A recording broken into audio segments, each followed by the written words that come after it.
নমস্কার। যুক্তি তর্ক সঙ্গে অর্কয়ে আপনাদের স্বাগত। আপনাদের সঙ্গে আমি অর্কপ্রভ সরকার। আমাদের সিলেবাসে ইলেকশন। আমরা যারা রাজনৈতিক সাংবাদিকতা করি, তাদের রাজনৈতিক দলের নেতৃবৃন্দ, কর্মী, সমর্থক সবাই কিন্তু সামনে 2026-এ রাজ্য বিধানসভা নির্বাচন নিয়ে আলোচনা করছেন। আপনি চায়ের থেকে ট্রামে, বাসে, মেট্রো রেল, লোকাল ট্রেন, যেগুলোকে আপনি মানুষের মন বুঝতে পারেন, আমি বলি মানুষের মন বোঝার সেরা বিশ্ববিদ্যালয়, সেখানে এখন থেকেই কিন্তু আলাপ আলোচনা চলছে 2026-এর বিধানসভা নির্বাচনের কিরকম হবে, ফলাফল কি হবে, তৃণমূল কি আবার ক্ষমতায় আসবে নাকি বিজেপি ক্ষমতা দখল করবে, ইত্যাদি ইত্যাদি।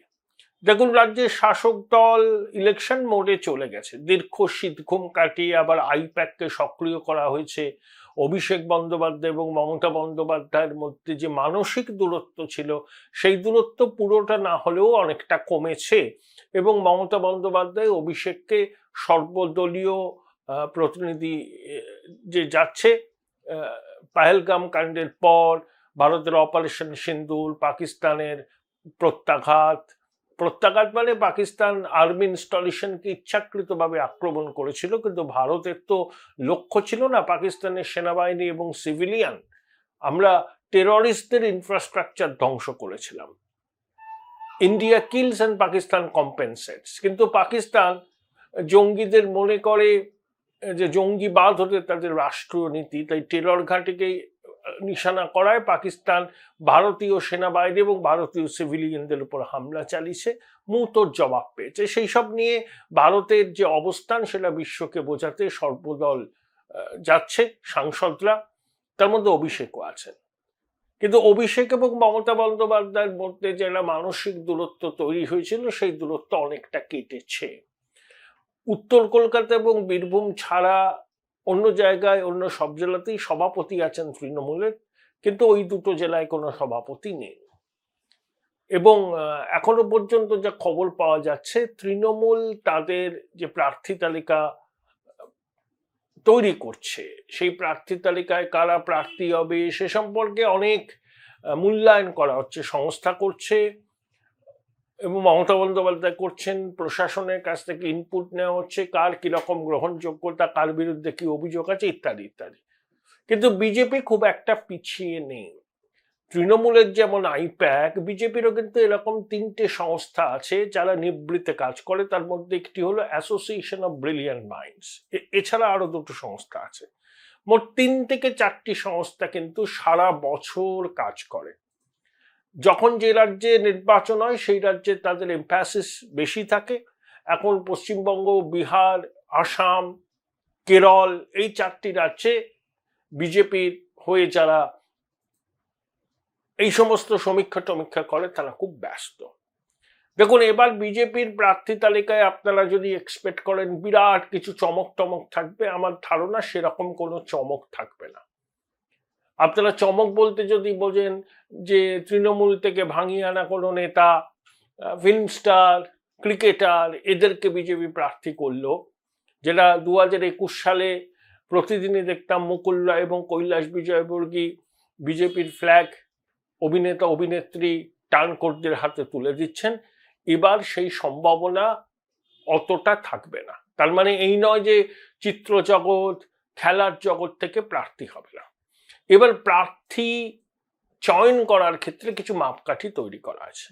প্রথমত সংঘ, মানে আরএসএস এবার প্রার্থী বাছাই নিয়ে সুনির্দিষ্ট মত জানাবে এবং তাদের পছন্দ অপছন্দটাকে একদম স্পষ্ট করে জানাবে। আগেরবার আরএসএস এর অনেক রেকমেন্ডেশন কিন্তু কৈলাস বিজয়বর্গী, মুকুল রায়রা মানেনি। তা নিয়ে আরএসএস এর মধ্যে অসন্তোষ ছিল। দেখুন, 24-এর লোকসভা নির্বাচনে উত্তরপ্রদেশে বিজেপি তো খারাপ ফল করেছিল, মহারাষ্ট্র তো খারাপ ফল করেছিল। তার পিছনে সংঘের কর্মীদের সক্রিয় না হওয়াটা একটা বড় কারণ। তারপর বিজেপি সংঘ তাদের মধ্যেকার যে মতপার্থক্য সেটা মিটিয়ে নেয় এবং তারপর বিজেপি হাতে নাতে ফল পেয়েছে। এবার পশ্চিমবঙ্গের ক্ষেত্রে টিকিট দেওয়ার ক্ষেত্রে বিজেপি যে কতগুলো নিয়ম তৈরি করছে এবং তাতে অবশ্যই সংঘের অনুমোদন আছে, সেগুলো হচ্ছে এরকম। দেখুন, প্রতিটা কেন্দ্র পিছু 3 জনের নাম থাকবে, এটা বিজেপির রীতি। 3 জনের নাম থাকবে। 2, সেই 3 জনের মধ্যে যার জয়ের ক্ষমতা বা জয়ের সম্ভাবনা সব থেকে বেশি তাকেই কিন্তু মনোনয়ন দেয়া হবে। 3, জেতার ব্যাপারে সংশ্লিষ্ট ব্যক্তি কতটা সক্ষম সেটাই টিকিট দেওয়ার ক্ষেত্রে বিবেচ্য হবে।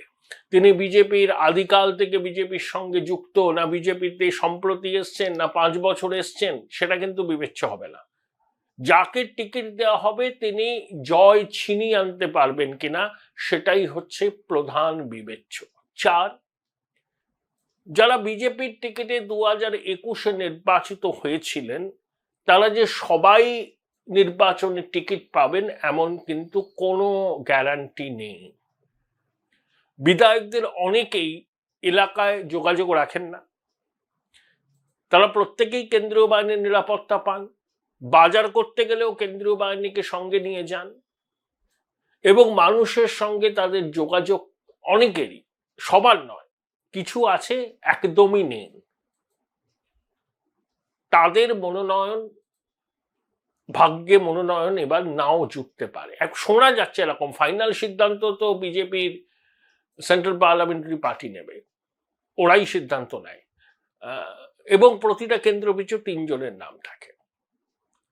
তাই প্রার্থী তালিকায় আপনি যেরকম চমক টমক ভাবছেন সেই চমক কিন্তু এবার থাকবে না। আগের বার তো প্রচন্ড চর্চা হয়েছিল যে সৌরভকে প্রার্থী করবে, বিজেপির মুখ্যমন্ত্রী পদপ্রার্থী হবে, তো সৌরভ নির্বাচনের আগে হঠাৎ অসুস্থ হয়ে হসপিটালে ভর্তি হলো। স্বরাষ্ট্রমন্ত্রী অমিত শাহ খোঁজ নিলেন, বিজেপি সেই হসপিটালে সর্বক্ষণ চিকিৎসকদের সঙ্গে যোগাযোগ রাখতেন, কিন্তু সৌরভ শেষ পর্যন্ত সম্মত হননি যে বিজেপির হয়ে প্রতিদ্বন্দ্বিতা করার জন্য। আসলে তিনি সুযোগ সুবিধাটুকু নিতে চেয়েছিলেন, কিন্তু সামনে এসে নির্বাচনে প্রতিদ্বন্দ্বিতা করার জন্য যে সাহস এবং মানসিকতার দরকার সৌরভের সেটা ছিল না। তিনি রাজনৈতিক নেতৃবৃন্দের সাহচর্য খুব পছন্দ করেন, অমিত শাহকে বাড়িতে ডেকে আপ্যায়ন করেছিলেন, করতেই পারেন, কিন্তু অমিত শাহ যখন বললেন যে আপনি দাঁড়ান, তখন কিন্তু সৌরভ পাকাল মাছের মতো পাশ কাটিয়ে গেছিলেন, এবং তাদের বিজেপির শীর্ষ নেতৃত্ব যথেষ্ট অসন্তুষ্ট হয়েছেন, এবং তারপরে সৌরভকে যে রাস্তায় হাঁটতে হয়েছে সে সম্পর্কে আমরা সবাই জানি। এবং সৌরভের যে মনোনয়ন বিসিসিআই এর সভাপতি হিসাবে, এটা অমিত শাহের প্রত্যক্ষ হস্তক্ষেপে হয়েছিল, নইলে ব্রিজেশ প্যাটেল সভাপতি হয়ে যেতেন। কিন্তু সৌরভ গঙ্গোপাধ্যায় কেন্দ্রীয় স্বরাষ্ট্রমন্ত্রীর যে সৌজন্য, যে এগিয়ে আসা, সেটাকে মর্যাদা দেননি বলেই বিজেপি নেতৃত্ব মনে করেন। তাই সৌরভ সম্পর্কে আর তাদের কোনো রকম আশা নেই, ভরসা নেই। তাহলে সৌরভ গাঙ্গুলি এপিসোডটা এবার বন্ধ। 2, টলিউডের অভিনেতা অভিনেত্রী, তাদেরকে যেই এসেছে বিজেপির টিকিটে দাঁড়িয়ে পড়েছে। কেউ কি জিততে পেরেছেন? আমার তো মনে হয় না। একমাত্র অগ্নিমিত্রা পালকে আমি টলিউডের অভিনেত্রী তো বলবো না, তিনি ফ্যাশন ডিজাইনার, তিনি জিতেছেন এবং জিতে যথেষ্ট সক্রিয় বিজেপির মধ্যে তিনি আছেন। কিন্তু বাকি যারা এসছিলেন তারা অর্ধেকে বিজেপি ছেড়ে দিয়েছেন, কেউ তৃণমূলে ফিরে গেছেন, কেউ অভিনয়ের মধ্যেই আছেন। এবার সেই বিজেপি সেই রাস্তায় হাঁটবে না। তাহলে অন্তত 30-40% প্রার্থী বিজেপির হবে যাদেরকে মনোনয়ন দেবে সংঘ বিজেপি নেতৃত্বের সঙ্গে কথা বলে, এবং তারা যে খুব পপুলার, মানে খুব সংবাদ মাধ্যমে পরিচিত মুখ হবে সেরকম কিছু নয়। তারা খুব মাটির সঙ্গে যোগাযোগ রাখা মানুষ, সংঘের সংগঠনের সঙ্গে যুক্ত, এবং বিজেপি সংঘের মতাদর্শ সত্যিকারের মেনে চলে, এরকম প্রায় 30-40% প্রার্থী হবে। সাধু সন্ত সমাজ থেকে এবার বিজেপি বেশ কয়েকজনকে প্রার্থী করবেন। তার মধ্যে আমার তো ধারণা, শুনতেও পাচ্ছি যে বেলডাঙ্গায় ভারত সেবাশ্রম সংঘের যিনি আছেন কার্তিক মহারাজ, যিনি পদ্ম পুরস্কারে সম্মানিত হয়েছেন এবং যার সঙ্গে রাজ্যের শাসক দলের চাপানুতল লেগেই থাকে। এই যে মুর্শিদাবাদের ঘটনায় নাম না করে কার্তিক মহারাজের দিকে ইঙ্গিত করেছিলেন মুখ্যমন্ত্রী, বলেছিলেন যে নাম না করে ওনার অঙ্গুলি হেলনেই 48 ঘন্টা বিদ্যুৎ বন্ধ ছিল, ইত্যাদি ইত্যাদি। সেই কার্তিক মহারাজ কিন্তু এখন সক্রিয়ভাবেই বিজেপি করে। বিজেপি নেতাদের সঙ্গে থেকে দেখা যায় শুভেন্দু বাবুর সঙ্গে তার খুব সম্পর্ক, এবং সাধু সন্ত সমাজ থেকেও দাবি উঠছে তাদের প্রতিনিধিদের বিধানসভায় প্রার্থী করায়। সেই জন্য আমার ধারণা যে সাধু সন্ত সমাজের অনেকেই বিজেপির প্রার্থী হবে, অনেকে বলে 5-7 জন তো হতেই পারে, তার মধ্যে কার্তিক মহারাজের নাম সবার আগে আছে। টলিউড একদম ব্যর্থ থাকবে না, রুদ্রনীল ঘোষ রাজি হলে আবার প্রার্থী হবেন। তিনি 21 সালে হাওড়ার কোনো একটা কেন্দ্র থেকে দাঁড়াতে চেয়েছিলেন, কারণ রুদ্রনীলের আদিবাড়ি হাওড়া, ও হাওড়ারই ছেলে, কিন্তু শেষ মুহূর্তে সেটা হয়নি। কেন হয়নি সেটা রুদ্রনীল অনেক জায়গায় বলেছেন। তার অভিযোগ ছিল যে রাজীব ব্যানার্জি, তখন তিনি বিজেপিতে যোগ দিয়েছিলেন, কাঠি করেছিলেন যাতে হাওড়ায় তিনি প্রার্থী হতে না পারেন। কিন্তু রুদ্র ভবানীপুরে নির্বাচনে হেরে যাওয়া সত্ত্বেও কিন্তু বিজেপিটা ছাড়েনি এবং সক্রিয়ভাবে বিজেপি করেও। তা রুদ্রনীল কিন্তু এবার প্রার্থী হবেন, সম্ভবত কোনো সেফ সিটেই তাকে প্রার্থী করা হবে। প্রার্থী হওয়ার উজ্জ্বল সম্ভাবনা রয়েছে ডাকাবোকো কাউন্সিলর সজল ঘোষের, প্রার্থী হতে পারেন শঙ্কুদেব পান্ডা, প্রার্থী হওয়ার উজ্জ্বল সম্ভাবনা আছে কৌস্তব বাগচির। এগুলো তো আপনারা জানেন এই সমস্ত নামে। এবং কলকাতার মনে হয় আমার কোনো হিন্দি ভাষী অধ্যুষিত কেন্দ্র থেকে লড়বেন তাপস রায়। সাংসদদের এবার বিজেপি কিন্তু প্রার্থী করবে না। অন্যান্য রাজ্যে আমরা দেখেছি বিধানসভায় যে লোকসভার সদস্য, কেন্দ্রীয় মন্ত্রীদের বিজেপি প্রার্থী করেছে, সম্ভবত এবারে তারা কাউকে প্রার্থী করবে না লোকসভার কোনো জেতা সদস্যকে। নিশীথ প্রামাণিক প্রার্থী হবেন, দিনহাটা থেকেই হবেন, উদয়ন গুহর বিরুদ্ধেই লড়বেন। দেখুন, লোকসভা নির্বাচনে প্রার্থী বাছাইয়ের ক্ষেত্রে উল্লেখযোগ্য ভূমিকা ছিল শুভেন্দু অধিকারী, এবং তারপর ফলাফল আশানুরূপ না হওয়ায় শুভেন্দু বাবুকে দলের মধ্যেই কিন্তু প্রশ্নের মুখে পড়তে হয়েছিল। তাই প্রার্থী বাছাইয়ের একচ্ছত্র ক্ষমতা এবার শুভেন্দু বাবু থাকবে কিনা এ নিয়ে আমার মনে প্রশ্ন আছে। দেখুন, 24-এ ওনার একচ্ছত্র ক্ষমতা ছিল না। শুভেন্দু বাবু যে নামগুলো দিয়েছিলেন কেন্দ্রীয় নেতৃত্ব তাতে অনুমোদন দিয়েছে, সব ক্ষেত্রে দেয়নি, অধিকাংশ ক্ষেত্রে দিয়েছে। তাই 2024-এর লোকসভার প্রার্থী তালিকায় শুভেন্দু অধিকারীর ছাপ ছিল একদম স্পষ্ট। তবে পূর্ব মেদিনীপুর নিজের জেলার 2টো আসন তিনি তৃণমূলের থেকে ছিনিয়ে নিতে পেরেছেন, আবার পশ্চিম মেদিনীপুরে খাতা খুলতে পারেনি, ঝাড়গ্রাম কেন্দ্রটাই হেরে গেছেন। তো এবারে প্রার্থী চয়ন করার ক্ষেত্রে কোনো ব্যক্তি বিশেষের উপর অত্যধিক গুরুত্ব দেবে না বিজেপি শীর্ষ নেতৃত্ব। শুভেন্দু বাবুর অবশ্যই সে থাকবে 2 মেদিনীপুরে, বাঁকুড়া, পুরুলিয়া বা অন্যান্য জায়গায় কিছু ক্ষেত্রে, কিন্তু এবারে প্রার্থী চয়ন হবে কালেকটিভ সিদ্ধান্তের ভিত্তিতে। সুকান্ত বাবু, শুভেন্দু বাবু, তারপরে আরো যারা আছেন ওদের সংগঠনের তাদের, এবং অবশ্যই আরএসএস এবার এক্সার্ট করবে নিজেদের। এই যে মোহন ভাগবত 10 দিন পশ্চিমবঙ্গে ছিলেন, এমনি এমনি ছিলেন না তো।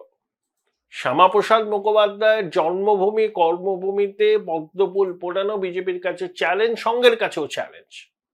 এবার সঙ্গের 100 বর্ষ উইথ রিনিউড ভিগার তারা নামবে।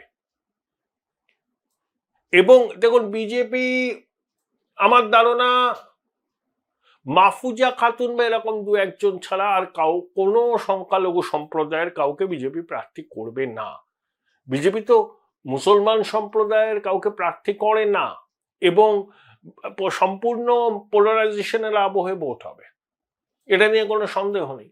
2024-এর লোকসভা নির্বাচনে যে পোলারাইজেশন হয়েছিল, 2026-এর বিধানসভা নির্বাচনে পোলারাইজেশন হবে, আরো বেশি হবে। দেখুন, বাংলাদেশের ঘটনা, মোথাবাড়ি, মুর্শিদাবাদ, পেহেলগাম, এই সমস্ত ঘটনার পর হিন্দু ভোটের আরো মেরুকরণ হয়েছে। Join Indian Institute of Hotel Management now. Right choice, right decision.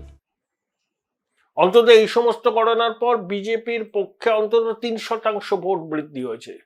শাসক তৃণমূল এবং বিরোধী বিজেপির মধ্যে ভোট শতাংশের বিচারে যে ফারাক লোকসভার সময় 6% ছিল, সেটা হয়তো কমে এখন 3% এসেছে। 3% কম নয়, কিন্তু শুনতে এরকম লাগে 3%। 3% অনেক। সেই 3% অতিক্রম করা বিজেপির কাছে হারকিউলিয়ান টাস্ক। কিন্তু যেহেতু একদম পোলারাইজেশন হয়ে গেছে, তো বিজেপি এবার শতাংশের বিচারে লোকসভার থেকে বেশি ভোট পাবে, এবং আসন সংখ্যার নিরিখে সেটাকে কতটা ট্রান্সলেট করলে কি হয় সেটা তো যারা এইসব নিয়ে চর্চা করেন তারা বলতে পারবে। তবে আমি এইটুকু অন্তত বুঝতে পেরেছি, সবার সঙ্গে কথা বলে, cutting across the party line, বিশেষ করে হিন্দু মননে এবার কিন্তু একটা রিথিঙ্ক হচ্ছে। যারা তৃণমূল করেন হিন্দু, তারাও ভাবছেন যে বিজেপির যে ন্যারেটিভ, সেই ন্যারেটিভটা একেবারে উড়িয়ে দেওয়ার নয়। হিন্দুকে নিজ ভূমি পরবাসী হবে। পশ্চিমবাংলা হচ্ছে বাঙালি হিন্দুদের জন্য। সেই পশ্চিমবঙ্গে যদি হিন্দুরা কোণঠাসা হয়ে যায়, তখন তারা নিজেদের অস্তিত্ব টিকে থাকার জন্য সংঘবদ্ধ হবে। সেই সংঘবদ্ধ তারা হয়েছেন। 55% হিন্দু ভোট পায় বিজেপি। বাংলাদেশ, মালদা, মুর্শিদাবাদ, পেহেলগামের ঘটনার পর সেই হিন্দু ভোটের আরো 3% হয়তো বিজেপির দিকে এসেছে।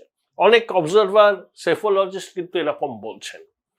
কিন্তু সবসময় ভোটের মেরুকরণেই কিন্তু নির্বাচনে সাফল্য পাওয়া যায় না। প্রার্থীর ক্রেডেনশিয়াল কিন্তু একটা বড় ফ্যাক্টর। যাকে তাকে এনে প্রার্থী করলাম, টার্নকোট হলো, প্রার্থী করে দিলাম, এবার কিন্তু সেটা হবে না। তার মানে এই নয় যে এই বারবার করে বলছি যে টলিউডের প্রতিনিধিত্ব থাকবে না, ক্রীড়া জগতের প্রতিনিধিত্ব থাকবে না, সব জগতের থাকবে। এবং সাধু সন্ত সমাজ থেকে এবার অনেকে প্রার্থী হবেন। এবং বিজেপির টিকিটে 21 সালে যারা জিতেছিলেন, ম্যাক্সিমাম তো প্রথমবারের বিধায়ক, এবং তাদের কাজের মূল্যায়ন কিন্তু ওই সমীক্ষক সংস্থা করছে। এলাকায় তাদের গ্রহণযোগ্যতা কেমন, কতটা মেশেন তারা মানুষের সঙ্গে, তাদের ব্যবহার কেমন, ডাকলে পরে তিনি সাড়া দেন কিনা, এগুলো কিন্তু বিবেচ্য হবে, এবং তার ভাবমূর্তি। তাই যারা 21 সালে জিতেছিলেন সবাই টিকিট পাবেন, কোনো গ্যারান্টি নেই, কোনো গ্যারান্টি নেই। অনেকেই পাবেন, আবার কিছু পাবেনও না। এই হচ্ছে মোটামুটি বিজেপির প্রার্থী তালিকার ছবি। হ্যাঁ, পুরনোরা পাবেন। যারা আদি বিজেপি, যারা বসে টসে গেছেন ক্ষোভে, দুঃখে, তাদেরকে কাজে লাগানো হবে। তাদের কয়েকজনকে প্রার্থীও করা হবে। রাহুল সিনহা যদি নির্বাচনে প্রতিদ্বন্দ্বিতা করতে চান, তিনি আরো একটা সুযোগ পাবেন। তবে যতদূর জানি রাহুল বাবু আর নির্বাচনে প্রতিদ্বন্দ্বিতা করার ব্যাপারে উৎসাহী নন। তিনি রাজ্যসভায় যেতে চান, বা কোথাও যদি তাকে রাজ্যপাল করা হয়, সেই প্রস্তাব যদি আসে তিনি সানন্দে গ্রহণ করবেন। দিলীপ বাবুর প্রার্থী পদ নিয়ে জটিলতা আছে। বিজেপির যারা রাজ্য নেতৃত্ব তারা চাইছেন না দিলীপ বাবু নির্বাচনী ময়দানে আসুন। সঙ্গের একটা বড় অংশও চাইছে না যে দিলীপ ঘোষের পুনর্বাসন। এর জন্য দায়ী দিলীপ ঘোষ, কোনো সন্দেহ নেই। তাই দিলীপ ঘোষের বিষয়টা আপাতত বিজেপির চিন্তা ভাবনার মধ্যে নেই। তিনি বিজেপিতেই আছেন, কিন্তু বৃত্তের বাইরে আছেন। তবে রাজনীতি সম্ভাব্যতা শিল্প, অনেক সময় দেখা যায় এখন যাকে মনে হচ্ছে যে তিনি অপ্রাসঙ্গিক হয়ে গেছেন, পরিবর্তিত পরিস্থিতিতে তিনি আবার মধ্যমণি হন, লাইমলাইটে চলে আসেন। এরকম হতেই পারে। নির্বাচনের এখনো দেরি আছে। তবে প্রার্থী বাছাইয়ের ক্ষেত্রে বিজেপির ক্রাইটেরিয়াগুলো হচ্ছে এরকম। নির্বাচিত বিধায়করা সবাই টিকিট নাও পেতে পারেন। 2, সংঘের মতের যথেষ্ট গুরুত্ব থাকবে, ভালো রকম গুরুত্ব থাকবে। তারা 30 থেকে 40% প্রার্থীর নাম আরএসএস চূড়ান্ত করবে। টলিউড, ক্রীড়া জগৎ প্রতিনিধিত্ব থাকবে, কিন্তু 21 সালের মতো নয়। যেই এলো সেই প্রার্থী হয়ে গেল, এরকম হবে না। তাপস রায় মতো প্রবীণ ব্যক্তিরা বিধানসভা নির্বাচনে লড়বেন মোটামুটি নিশ্চিত। যাদেরকে আপনারা টেলিভিশনের পর্দায় দেখেন তাদেরও দু একজনের কপালে শিখে চিনতে পারে, সবার ছিটবে বলে আমার মনে হয় না। এই হচ্ছে ওভারঅল একটা ধারণা দেওয়ার চেষ্টা করে, এবং অবশ্যই সাধু সন্ত সমাজের প্রতিনিধি থাকবে প্রার্থী তালিকা। আমাদের গেরুয়াদারি মুখ্যমন্ত্রী আছেন, কেন্দ্রীয় মন্ত্রী, এই কেন্দ্রের বিজেপির সাংসদদের মধ্যে অনেকে সাধু সন্ত সমাজের আছেন, আগে উমা ভারতী ছিলেন কেন্দ্রীয় মন্ত্রী। তো এটা নতুন কিছু নয়। এবং সংখ্যালঘু সমাজের এক আধ দুজন থাকতে পারেন মাহফুজা খাতুনের মতো, তাছাড়া আর কোনো উল্লেখযোগ্য প্রতিনিধি থাকবেন না সংখ্যালঘু সমাজ থেকে বিজেপির প্রার্থী তালিকায়।